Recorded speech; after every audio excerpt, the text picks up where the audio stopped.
Welcome back into the Sports Source. This segment of our program brought to you by the law offices of Ogle, Elrod, and Burrill.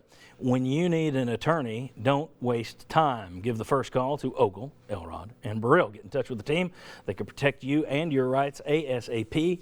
Get their staff behind you.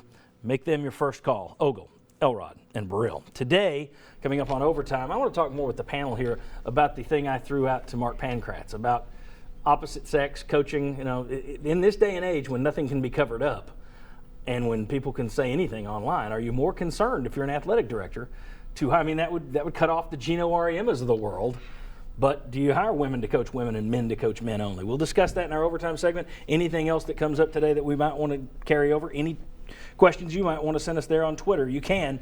And then follow us on Overtime. Follow us on Twitter at SportsSource TV. I'll tell you when Overtime is posted at sportsource.tv, the website, this afternoon. Okay, a three-star player. He's going to a smaller school and then moves up to Tennessee. Nobody's excited to get this guy. At Tennessee, he gets better and better, improving aspects of his game every single year.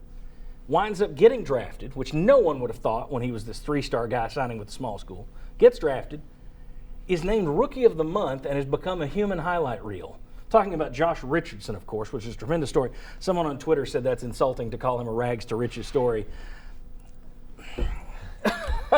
Josh Richardson, can you think of any better or any other comparable rags to riches story in UT sports in recent years or in history? Well, the one that came to mind with me was C.J. Watson.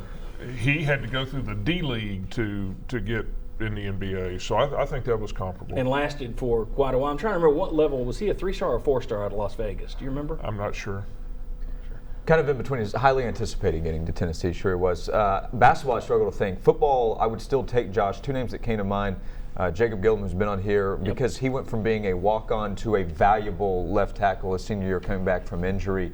And then Malik Jackson was highly touted out of high school, but he was kind of a cast-off at USC and just signed a $15 million per year deal with the Jaguars. That's not bad. We got 10 seconds. A couple of names came to mind for me. Ramon Foster, who's made himself into a terrific starting left guard in the league. And then also Austin Johnson, who is now a fullback in the NFL when he was on some of those really bad Tennessee teams. Chuck, anything? Or not in terms of the rankings, but Reggie White came into my mind because he had that great senior year. And Tamika Catchings, who overcame the terrible ACL injury to play.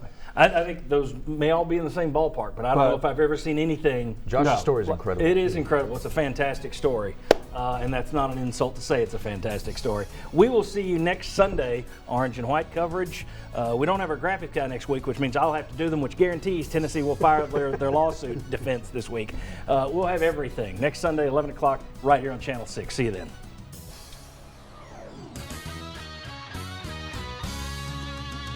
The Sports Source is brought to you by Fast Frame. Shadow boxes come with a lifetime guarantee.